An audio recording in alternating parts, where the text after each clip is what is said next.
우리는 지금 교회 절기상 사순절을 보내고 있습니다. 이 사순절은 부활절을 기준으로 해서 주일을 뺀 부활절 이전의 40일을 가리킵니다. 교회는 전통적으로 이 사순절을 통해서 예수 그리스도의 고난과 죽음을 기억함으로써 우리의 신앙을 새롭게 하는 그런 기간으로 보내왔습니다. 이 사순절의 마지막 주간을 보통 고난주간이라고 하지요. 왜냐하면 그 마지막 주간 때 예수님께서 실제적으로 고난받으시고 그리고 금요일 날 죽으시고 묻히셨다가 사흘째 되는 주일에 부활하셨기 때문에 사순절 마지막 주간을 고난주간이라고 합니다. 그리고 이 부활절 직전 주일을 종료주일이라고 합니다. 그러니까 올해 2022년은 오늘이 바로 종료주일이고요. 내일부터 시작되는 한 주가 고난주간이고 그리고 다음 주가 부활주일입니다.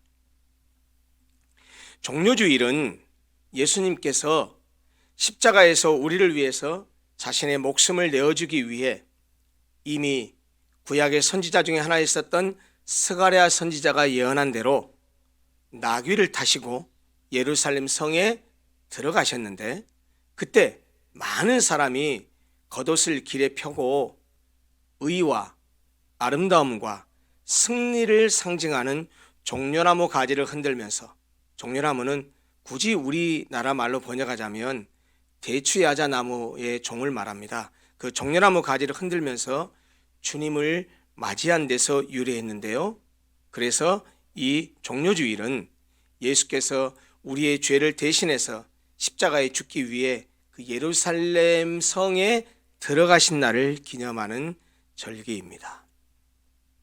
크리스마스는 12월 25일로 날짜가 정해져 있지요. 그날을 예수님의 탄생을 기념하는 날로 잡아서 성탄절이라고 지키는데 부활절은 해마다 날짜가 다릅니다. 왜냐하면 그것은 예수님이 십자가에 못 박힌 때와 관련되어 있기 때문에 그렇습니다. 복음서를 보면, 사복음서를 보면 예수님이 십자가에 못 박히신 때가 언제냐면 유대인의 명절 유월절 때였습니다. 그리고 유월절이 지난 안식일 다음 날, 그러니까 주일에 예수님이 부활하셨습니다. 그래서 교회는 초대교회 때부터, 우리 기독교인은 초대교회 때부터 유월절 무렵의 주일을 예수님의 부활을 기념하는 날로 삼았습니다. 그런데 유대역으로 보면 유월절 무렵의 주일은 가장 빠르면 3월 셋째 주, 가장 늦으면 4월 마지막 주입니다. 그래서 해년마다 부활절이 3월 3주부터 4월 마지막 주 사이에 왔다 갔다 하는데요. 올해 2022년은 바로 다음 주가 부활절입니다. 이렇게 매년 부활주일은 날짜가 다르게 됩니다. 오늘은 종료주일인데 특별히 오늘 종료주일을 맞아서 그리고 이제 내일부터 시작되는 고난주간을 앞두고 오늘 우리가 함께 읽었었던 본문 말씀, 즉 이사야 선지자가 예언한 고난받는 여호와의 종에 관한 말씀을 나누면서 은혜를 함께 서로 누리고자 합니다. 함께 읽은 이 본문 말씀은 예수님이 태어나기 전 약 650에서 700여 년 전쯤 선지자 이사야가 예언한 말씀 중에 일부입니다. 이사야서는 잘 아시다시피 구약성경의 예언서 중에 하나인데 66장이나 되는 매우 긴 예언서입니다. 이사야 선지자는 이스라엘이 남과 북으로 분열된 이후에 남방 유다 왕국에서 선지자 예언 활동을 했었던 선지자인데요. 4명에 걸친 왕을 그 시기에 걸쳐서 활동했습니다. 우시야, 요담, 아하스, 히스기야 왕에 이르는 이 4왕의 통치 시대에 걸쳐서 활동했었던 그런 선지자입니다. 1장부터 12장은 먼저 이스라엘에 임박한 심판의 문제를 다룹니다. 그리고 13장부터 35장은 이스라엘이 아닌 이방 나라들, 하나님을 모르는 이방 나라들에 대한 심판에 초점이 맞추어져 있습니다. 이렇게 1장부터 35장은 심판에 관한 말씀이 주어집니다. 그리고 나머지 부분에는 36장부터 마지막 장까지는 하나님의 백성에 대한 미래의 축복을 약속하고 있습니다. 특히 이사야는 유다 왕국의 임박한 국가적 심판은 물론이고 잇따라 일어나는 재앙을 다루지만 그 이후에 그들이 하나님의 은혜로 다시 회복될 것을 예언합니다. 그런데 택한 백성을 다시 구속하고 회복하시겠다라고 하는 하나님의 약속 가운데 이사야서 40장부터 55장 사이에는 여호와의 종의 노래라고 알려져 있는 노래가 4개가 나옵니다. 그 중에 본문이 바로 마지막 4번째 노래입니다. 내용은 고난당하는 여호와의 종에 대한 장면이 아주 생생하게 묘사되어 있습니다. 특히 오늘 우리가 읽은 이 본문은 성육신에서 우리와 똑같은 인간이 되어서 여호와의 종으로 이 땅에 오신 메시아이신 예수 그리스도가 담당하신 십자가의 고난이라는 대속적 사역의 절정을 마치 현장에서 직접 그것을 목격한 사람처럼 아주 생생하게 회화적으로 묘사하고 있습니다. 이 고난받는 여호와의 종의 노래는 죄인의 구세주 메시아가 장차 연약한 인간의 모습으로 오셔서 인간들에게 버림을 당하시고 희생의 제물로 드려진 어린 양처럼 그렇게 죽임을 당하시게 될 것이지만 궁극적으로 그의 고난과 죽음을 통해서 승리하게 될 것을 예언하고 있습니다. 다시 말하면 본문 말씀은 여호와의 종의 고난만을 예언하고 있는 것이 아니라 궁극적으로는 그 고난받은 여호와의 종이 받는 대속의 고난을 받은 후에 높아지심, 승귀라고 말하죠. 다시 높아지심을 강조하고 있습니다. 그가 고난받고 죽으신 것으로 끝나는 것이 아니고 그가 다시 높아지신다라는 것이죠. 그 말씀을 통해서 사실 본문 말씀을 깊이 있게 읽다 보면 굉장히 무겁고 슬픈 분위기를 느낄 수 있지만 그럼에도 불구하고 이 노래를 읽는 우리들로 하여금 슬픔이나 절망에만 빠지게 하는 것이 아니라 오히려 승리와 환희의 소망을 가지게 하는 것이 오늘 본문의 말씀입니다. 이 4번째 여호와의 종의 노래의 서곡에 해당하는 부분이 52장 마지막 부분입니다. 52장 13절부터 15절에서는 여호와의 종이 극심한 고난을 받아서 상함으로써 많은 사람이 깜짝 놀랄 것이지만 나중에는 오히려 그 고난받은 그분이 지극히 존귀하게 됨으로써 오히려 나라들과 왕들이 그를 통해서 놀라게 될 것이라고 예언하고 있습니다. 13절부터 15절을 보십시오. 보라, 내 종이 형통하리니 밭으로 높이 들려서 지극히 존귀하게 되리라. 전에는 그의 모양이 타인보다 상하였고 그의 모습이 사람들보다 상하였으므로 많은 사람이 그에 대하여 놀랐거니와 그가 나라들을 놀라게 할 것이며 왕들은 그로 말미암아 그들의 입을 봉하리니 이는 그들이 아직 그들에게 전파되지 아니한 것을 볼 것이요 아직 듣지 못한 것을 깨달을 것입니다. 이어지는 53장 1절부터 3절에서는 여호와의 종의 지극히 보잘것없는 외적인 모습 그리고 그에 대한 사람들의 멸시와 천대에 대해서 예언하고 있습니다. 예수님을 정확하게 그리는 그런 그림도 없지만 모든 이후의 그림들이나 어떤 작품들을 보면 예수님이 멋지게 묘사되는데 그렇지만 이사야서는 예수님의 외모가 보잘것없고 그리고 그렇게 지금 우리가 보는 그림이나 영화의 장면처럼 멋지고 아름다운 구석이 하나도 없다고 그렇게 말씀하고 있습니다. 53장 1, 2, 3절을 함께 다시 한번 보시죠. 우리가 전한 것을 누가 믿었느냐? 여호와의 팔이 누구에게 나타났느냐? 그는 주 앞에서 자라나기를 연한 순 같고 마른 땅에서 나온 뿌리 같아서 고운 모양도 없고 풍채도 없은즉 우리가 보기에 흠모할 만한 아름다운 것이 없도다. 그는 멸시를 받아 사람들에게 버림받았으며 간고를 많이 겪었으며 질고를 아는 자라. 마치 사람들이 그에게서 얼굴을 가리는 것 같이 멸시를 당하였고 우리도 그를 귀히 여기지 아니하였도다. 이어지는 4절부터 6절에서는 여호와의 종의 고독하고도 처절한 대속적 고난에 대해서 예언하고 있습니다.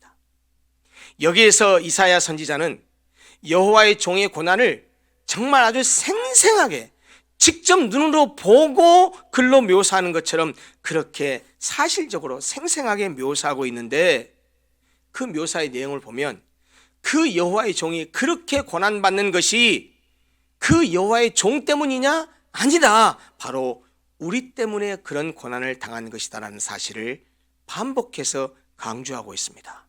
4절, 5절, 6절입니다. 그는 실로 우리의 질고를 지고 우리의 슬픔을 당하였거늘 그런데 우리는 생각할 때 어떻게 생각하느냐? 그는 징벌을 받아 하나님께 맞으며 고난을 당한다 하였노라. 그가 찔림은 우리의 허물 때문이요 그가 상함은 우리의 죄악 때문이라. 그가 징계를 받음으로 우리는 평화를 누리고 그가 채찍에 맞음으로 우리는 나음을 받았도다.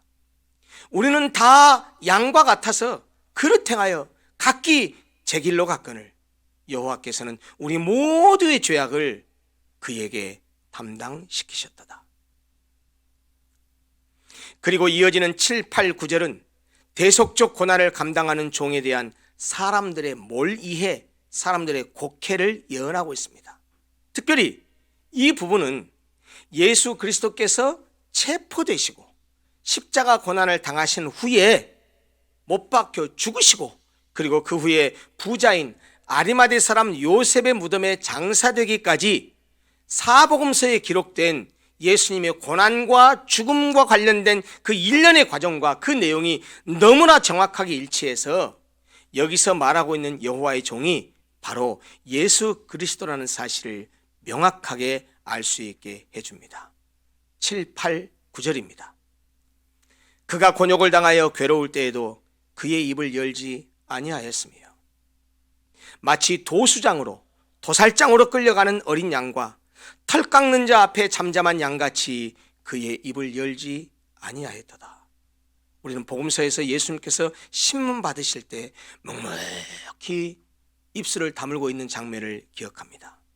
8절 그는 곤욕과 신문을 당하고 끌려갔으나 그 세대 중에 누가 생각하기를 그가 살아있는 자들의 땅에서 끊어지면 그가 죽게 된 것은 마땅히 형벌받을 내 백성의 허물 때문이라 그렇게 생각하였으리요. 그는 강포를 행하지 아니하였고 그의 입에 거짓이 없었으나 그의 무덤이 악인들과 함께 있었으며 그가 죽은 후에 부자와 함께 있었도다. 끝으로 10절부터 12절에서는 여호와께서 자기 희생을 통하여 당신의 기쁘신 뜻을, 즉 자기 백성을 위한 구속을 성취하신 그 여호와의 종을 이제 지극히 높여서 존귀하게 하실 것이라고 결론적인 예언을 하고 있습니다. 11절 12절입니다. 그가 자기 영혼에 수고한 것을 보고 만족하게 여길 것이라. 나의 의로운 종이 자기 지식으로 많은 사람을 의롭게 하며 또 그들의 죄악을 친히 담당하시리로다.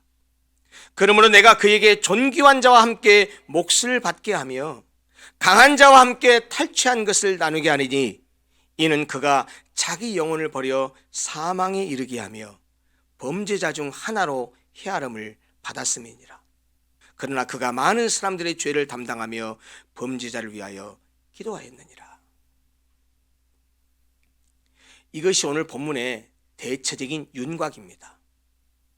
저는 오늘 본문에 관한 이런 전체적인 윤곽을 토대로 해서 오늘 특별히 종료주일을 맞아서 그리고 고난주간을 앞두고 본문 가운데 특별히 53장 4절, 5절, 6절만을 조금 자세히 들여다보면서 왜 여호와의 종이 이런 고난을 받으셔야 했는지, 무엇 때문에 예수님이 죽임을 당해야 했는지, 왜 전능한 하나님의 아들이 그렇게 처참하고도 무력하게 죽으셔야 했는지, 그리고 그것이 누구 때문인지, 왜 그렇게 하셨는지 하는 것들을 구체적으로 살펴보면서 은혜를 나누고자 합니다. 특별히 이사야서 53장 4절, 5절, 6절 이 석절을 읽다 보면 우리라는 인칭 대명사가 반복적이고 교차적으로 서로 대조되어 쓰고 있는 사실을 누구나 쉽게 발견할 수 있습니다.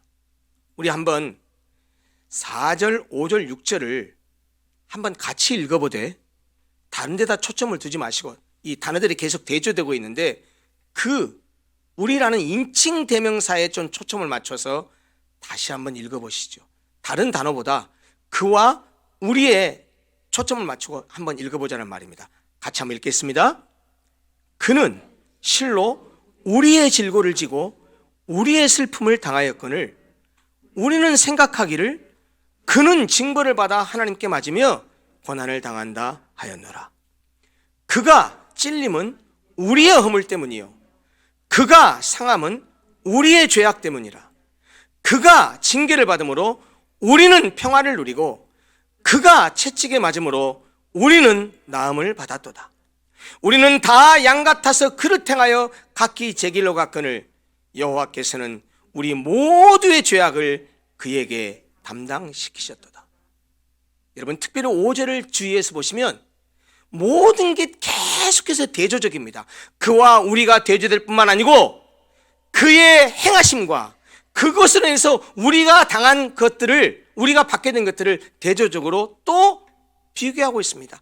그가 찔림은 우리의 허물 때문이에요. 그가 상함은 우리의 죄악 때문이다. 무슨 말입니까? 그가 찔리신 것은 그의 허물 때문이 아니고 우리의 허물 때문에 찔렸다라는 겁니다. 그가 상하신 것은 그의 잘못 때문이 아니고 우리의 죄악 때문이라는 것입니다. 그가 십자가에서 징계를 받으셨습니다. 그런데 그가 징계를 받았는데 대신 그 혜택은 우리가 누립니다. 우리가 평화를 누리게 됐습니다. 그가 채찍에 맞으셨습니다. 그 결과를 우리가 그 혜택을 받게 됩니다. 그가 채찍에 맞음으로 우리가 나음을 받았습니다. 그가 징계를 받아서 그가 무슨 혜택을 받은 것이 아니고요, 그가 징계를 받아서 우리가 평화를 누리게 됐고 그가 채찍에 맞아서 우리가 나음을 받았다고 말하고 있습니다. 사랑하는 성도 여러분, 오늘 우리가 본 이 여호와의 종의 고난 중에 특별히 이 세 구절은 2000여 년 전 이스라엘의 조그마한 언덕인 이 갈보리에서 일어난 사건이, 그 십자가의 사건이 무엇을 의미하는지를 너무나 명확하게 우리에게 알려주고 있습니다. 평범한 사람이라고 한다면 도저히 행할 수 없는 수많은 기적과 이적, 표적과 기사를 보여주셨던 이 예수라고 불렸던 한 청년이 십자가에서 못 박혀 처참하게 죽었던 그 사건이 어떤 의미인지, 왜 그가 그런 죽음을 당해야 했는지를 우리에게 가르쳐주고 있다는 말입니다. 여러분, 그런데 한번 생각해 보십시오. 우리는 예수님이 누군지 잘 압니다. 만물을 지으신 창조주요 우리 인간을 지으신 분이라는 겁니다. 그런데 그가 우리와 똑같은 인간이 되어서 이 땅에 오셨는데 인간이 그를 배척했습니다. 그를 십자가에 죽였습니다. 그분은 왕이십니다. 그런데 왕이신 그가 그의 종인 인간들에 의해서 빨가벗겨져서 나무 위에 달리셨습니다. 그분은 죄가 하나도 없으신 분입니다. 그런데 죄 없는 의인이 더럽고 추한 죄인들에게 정죄당하고 죄인들에게 죽임을 당했습니다. 그분은 죄인을 구원하러 오신 구세주입니다. 그런데 그 죄인들을 구원하러 오신 그 구세주가 구원하려고 했던 그 죄인들의 손에 못 박히셨습니다. 그분은 장차 이 세상을 심판하러 오실 분입니다. 그런데 그 심판주가 심판을 받아야 할 인간들에 의해서 심판을 받고 죽임을 당했습니다. 이처럼 아이러니한 일이 역사상에 또 있었던가요? 예수께서 십자가상에 달려 죽으신 일은 아이러니 가운데 아이러니입니다. 그런데 여러분, 십자가에 달려야 할 극악한 죄인은 예수님이 아니라 바로 저와 여러분 아닙니까? 그런데 우리 대신 예수께서 십자가에 달리셨습니다. 그가 양손과 양발에 한 뼘보다 더 긴 그 큰 못이 박혀서 그 고통을 견디지 못해서 십자가 위에서 이리 꿈틀하시고 저리 꿈틀하셨지만 정작 그런 고통을 당하셔야 될 분은 예수님이 아니라 바로 저와 여러분, 우리 죄인들 아닙니까? 멸시와 천대와 조롱 속에서 십자가를 지셨던 예수님은 힘이 없어서, 능력이 없어서가 아니었습니다. 우리의 고통과 우리의 슬픔을 대신하기 위함이었습니다. 그럼에도 불구하고 예수님을 십자가에 못 박게 내어준 당대의 사람들은 그가 고난을 당하고 십자가에 못 박히게 된 것은 바로 자신들을 위한 것이라는 사실을 깨닫지 못하고, 그가 징벌을 받아서 하나님께 맞는 것이고 그가 징벌을 받아서 고난을 당한다고 생각했습니다. 그것이 본문 53장 4절의 말씀입니다. 그는 실로 우리의 질고를 지고 우리의 슬픔을 당하였거늘 우리는 생각하기를 그는 징벌을 받아 하나님께 맞으며 고난을 당한다 하였노라. 또 예수님은 우리가 잘 알지만 옆구리에 창으로 찔리셨습니다. 이마는 가시로 만든 면류관에 찔리셨습니다. 그렇게 주님이 찔리심은 그의 허물 때문이 아닙니다. 우리의 허물 때문이었습니다. 주님은 로마 군사들에 의해서 체포돼서 짐승의 뼈나 쇠 조각을 끝에 달아나온 그 가죽 채찍으로 처참하게 매를 맞아서 온몸에 상처를 입었습니다.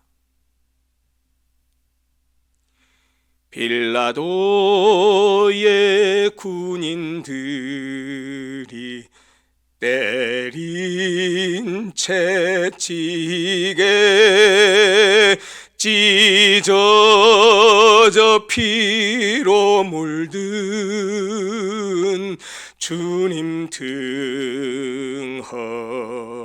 등허리 온몸에 물과 피를 다 흘리셔서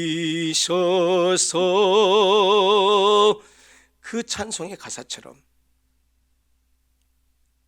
예수님의 등허리는 그 채찍으로 다 망가지고 다 찢어졌는데, 그렇게 예수님이 그렇게 상하고 찢기신 이유가 무엇 때문입니까? 바로 우리의 죄악 때문입니다. 우리가 그렇게 상처받고 우리가 그렇게 고난당해야 하는데, 여호와의 종이, 메시아신 그분이, 우리를 지으신 그 창조주 하나님이 우리를 대신해서 그렇게 찢기시고 상하셨습니다. 그것이 53장 5절 상반절 말씀입니다. 그가 찔림은 우리의 허물 때문이요, 그가 상함은 우리의 죄악 때문이라. 그뿐입니까? 우리의 죄악은 하나님과 원수가 되게 있습니다. 따라서 우리와 하나님 사이를 가로막은 우리의 그 죄 문제를 해결하지 않고는 우리는 결코 하나님과 화목할 수 없습니다. 그런데 바로 우리 주님이 십자가에서 우리의 죄를 대신하여 그의 생명을 바치심으로 우리가 받아야 할 죄에 대한 마땅한 형벌과 징계를 대신 받아주심으로 우리가 하나님과 다시 화목하고 하나님과 다시 평화할 수 있게 되었습니다. 주님이 채찍에 맞아 상하고 찢기셨기 때문에 우리는 우리의 죄악으로부터 나음을 받고 우리는 우리의 죄악으로부터 고침을 받게 되었습니다. 그것이 53장 5절 하반절 말씀입니다. 그가 징계를 받음으로 우리는 평화를 누리고 그가 채찍에 맞음으로 우리는 나음을 입었도다. 양이 바로 그렇게 눈앞에 풀에만 신경을 쓰다가 길을 잃어서 낭패를 당하는 것처럼 우리 인간들도 모두 다 한 사람도 빠짐없이 눈앞의 것만을 탐하다가 진리의 길을 잃어버리고 뿔뿔이 자신의 방식대로 멋대로 살아가면서 양과 같이 길을 잃고 방황했지만, 여호와께서는 우리 모두의 죄악을 메시아이신 예수 그리스도에게 떠넘기셨습니다. 그것이 53장 6절 말씀입니다. 우리는 다 양 같아서 그릇 행하여 각기 제 길로 갔거늘 여호와께서는 우리 모두의 죄악을 그에게 담당시키셨도다. 사랑하는 성도 여러분, 이 세상에 누가 우리의 잘못과 우리의 허물과 우리의 죄를 대신해서 고난을 받아주었습니까? 이 세상에 누가 우리 죄인을 위해서 대신 죽어 주었습니까? 로마서에 있는 말씀처럼 의인을 위하여 죽는 자가 쉽지 않고 선인을 위하여 용감히 죽는 자가 혹 있을지는 모르지만 누가 더러운 죄인을 위해서 죽어주겠습니까? 오직 예수 그리스도만이 우리의 죄를 위해 죽어주셨습니다. 예수께서 우리의 몸과 영혼의 질고를 지셨습니다. 우리가 겪고 우리가 감당해야 될 슬픔을 예수께서 대신 담당해 주셨습니다. 이런 메시아 예수 그리스도께서 당하신 고난과 죽기까지 순종한 대속의 죽음이 있었기 때문에 우리가 죄로부터 영원한 형벌로부터 벗어나고 원수되었던 하나님과 다시 평화하게 되어서 하나님을 아버지라고 부를 수 있게 된 것입니다. 예수를 믿으나 부처를 믿으나 뭘 믿든지 믿으면 좋은 거지 라고 말합니다. 예, 어떤 의미에서는 그 말이 옳을지 모릅니다. 왜요? 어떤 종교든 인간에게 아주 좋은 가르침을 주는 것은 사실입니다. 여러분, 종교라는 말을 우리가 한자로 쓸 때 종자가 혹시 무슨 종자인지 아십니까? 마루 종자입니다. 꼭대기 종자입니다. 으뜸 종자입니다. 종교라고 말했을 때 종자는 꼭대기, 마루, 최고, 으뜸이란 뜻이거든요. 교는요. 교는 동사로 쓰이면 가르치다는 뜻이고 명사로 쓰이면 가르침, 교훈, 훈계 그런 뜻입니다. 종교라는 말을 우리말로 쉽게 번역하면 으뜸되는 가르침, 최고의 교훈 그런 의미입니다. 사실 기독교뿐만 아니고 어떤 종교든 그 종교적 가르침을 보면 인간을 위해서 훌륭한 가르침을 주고 있는 것은 사실입니다. 여러분, 우리가 예수를 믿고 있지만 혹시 불교 철학에 대해 좀 아십니까? 부처님의 가르침을 좀 아십니까? 공자맹자의 가르침을 아십니까? 들여다보십시오. 하나도 버릴 것이 없습니다. 다 좋은 가르침입니다. 훌륭한 가르침입니다. 그러나 어떤 종교도, 이 세상에 존재하는 어떤 종교도 그 종교가 믿는 그 신에 대해서 죽었다가 살아났다고 주장하는 종교는 없습니다. 어떤 종교도 우리를 위해서 예수님처럼 그렇게 고난받았다고 얘기하는 종교는 없습니다. 사실 기독교의 유일성은, 기독교의 독특성은 바로 이 고난받은 종 예수 그리스도에게 있습니다. 방금 말씀드린 대로 부처님이, 공자맹자가, 마호메트가 우리에게 좋은 가르침을 준 것은 사실이지만 우리를 위해서 고난당하지 않았습니다. 우리를 위해서 죽지 않았습니다. 우리를 위해서 부활하지 않았습니다. 예수 그리스도만이 그렇게 하셨습니다. 여러분, 오늘 이 고난받는 여호와의 종의 말씀 앞에서 우리는 이런 질문을 우리 스스로에게 한번 해봐야 할 것입니다. 누가 하나님의 아들 예수를 창에 찔리게 했는가? 누가 만왕의 왕이신 주님의 머리와 옆구리를 상하게 했는가? 누가 우리를 심판하러 오실 심판주를 극형인 십자가의 징계와 형벌을 받게 했는가? 누가 죄와 병을 치료하러 오신 의사 예수님을 누가 채찍에 맞게 했는가? 누가 그렇게 했습니까? 우리가 그랬습니다. 아니, 내가 그랬습니다. 사랑하는 성도 여러분, 오늘 우리가 함께 살펴본 이 고난받은 여호와의 종이 실제로 이 땅에 오셔서 받았던 고난과 그가 죽었던 죽음은 그것으로 끝나지 않았습니다. 오히려 그의 고난과 죽음을 통해서 위대하고 엄청난 열매를 맺었습니다. 그 열매가 무엇입니까? 모든 죄인이 죄를 용서받게 되었습니다. 영원히 죽게 될 죄인들이 생명을 얻게 되었습니다. 하나님과 원수가 되었던 자들이 하나님과 다시 평화를 누리게 되었습니다. 스스로의 죄 문제를 해결할 수 없는 인간을 긍휼히 여기신 하나님은 죄 없으신 메시아의 머리 위에 그것들을 쏟아부으심으로써 인간이 당해야 될 모든 형벌과 심판을 해결하셨습니다. 하나님은 인간 스스로 영원히 풀 수 없는 죄의 문제를 이 땅에 보내신 메시아 예수 그리스도에게 모든 죄의 벌을 쏟아부으심으로써 죄를 처벌하는 자신의 의로움을 나타내 보이셨습니다. 이 땅에 보내신 구원자 예수 그리스도를 죽이시고 죽어야 마땅한 우리 죄인들을 살리심으로써 인류에 대한 하나님의 사랑과 공의를 다 실행하셨다라는 말씀입니다. 예수님께서 우리의 죄를 대신해서 십자가에 죽기 위해 예루살렘에 입성하신 날을 기념하는 종료주일을 맞이해서, 그리고 내일부터 시작되는 한 주간 동안의 고난주간을 맞이하면서 오늘 나눈 이 말씀을 깊이 묵상하는 한 주가 되었으면 좋겠습니다. 여호와의 종이 받은 고난이 누구 때문인지, 누가 예수를 십자가에 죽게 했는지, 예수님이 누구 때문에 십자가에 죽으셨는지 깊이 묵상하는 한 주가 되었으면 좋겠습니다.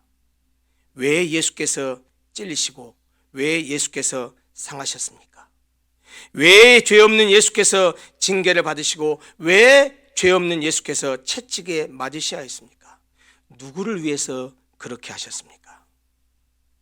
여호와의 종인 메시아 예수 그리스도가 왜 누구를 위해서 고난을 받으셨는지 깊이 묵상하는 한 주가 되었으면 좋겠습니다.